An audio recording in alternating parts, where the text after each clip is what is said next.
When you buy cans of tuna for your sandwiches or salads at your local supermarket, you may very well take part in organized international crime worth billions. Crime committed against some of the poorest people in the world. The crime is called pirate fishing.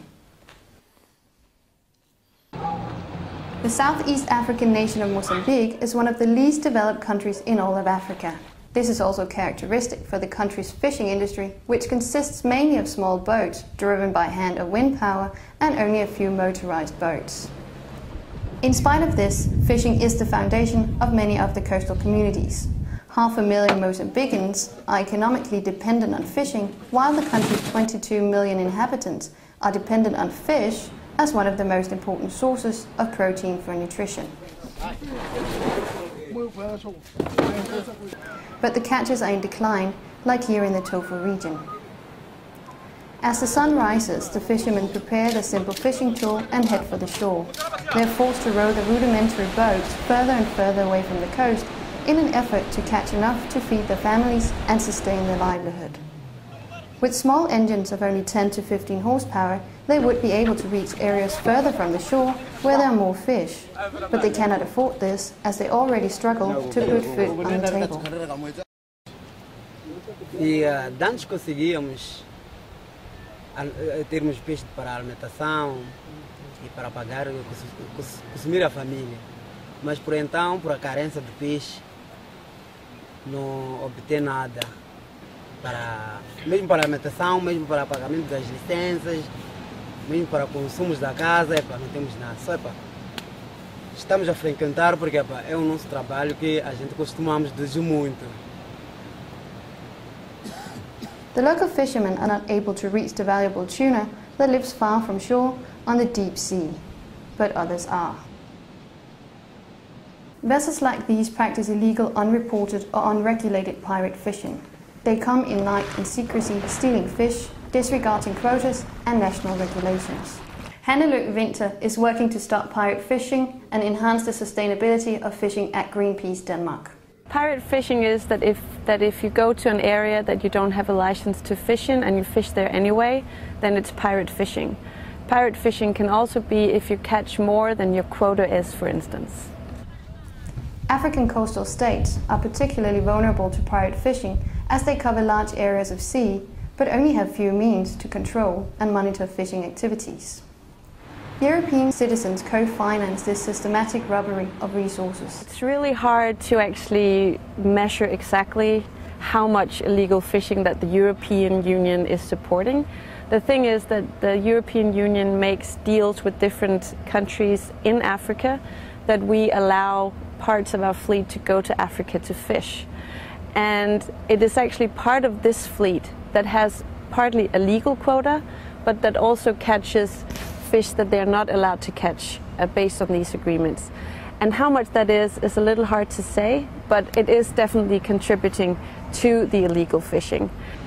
European boats fish in Mozambican waters with license from a fisheries agreement with the European Union. The European vessels are catching fish out of sight, far from shore. The vessels then reload the catches on sea to even larger boats that ships it to foreign markets, boats that only visit Mozambican ports for emergency. Ah, sim, sei isso de que a pescaria é legal mesmo, é a economia moçambicana que vai, porque aquela produção não volta para Moçambique. Pescam e vão para onde vão, não volta aqui. Mas legal por onde? A produção, quando volta do mar, tem que dar a produção para onde sai a benefício de Moçambique. Sim, sim.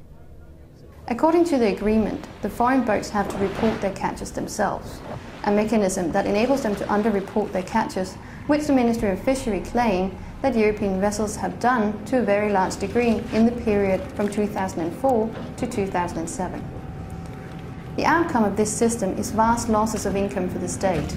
According to the Ministry of Fisheries, Mozambique loses between 23 to 30 million euros worth of income to pirate fishing annually.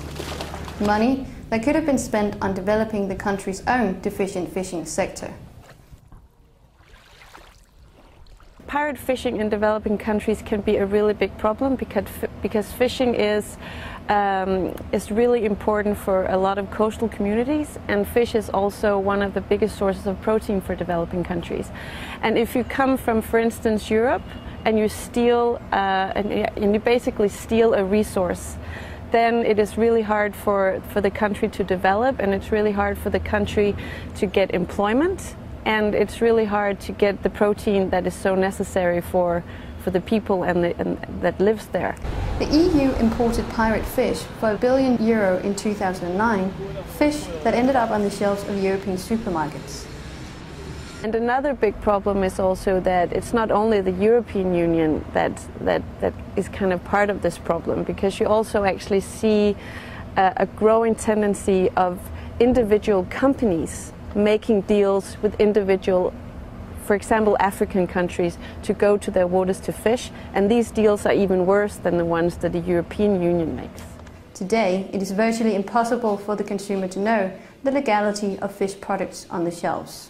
Ask your supermarket if they have a policy of so they don't get illegal caught fish. Ask the supermarket if they have a policy so you don't support unsustainable fishing when you buy that fish. And I can positively guarantee that no supermarket in Denmark, for instance, has this kind of policy that is 100% bulletproof of not offering illegal caught fish, for instance, to their consumers. Demand responsible fishing, support DanWatch.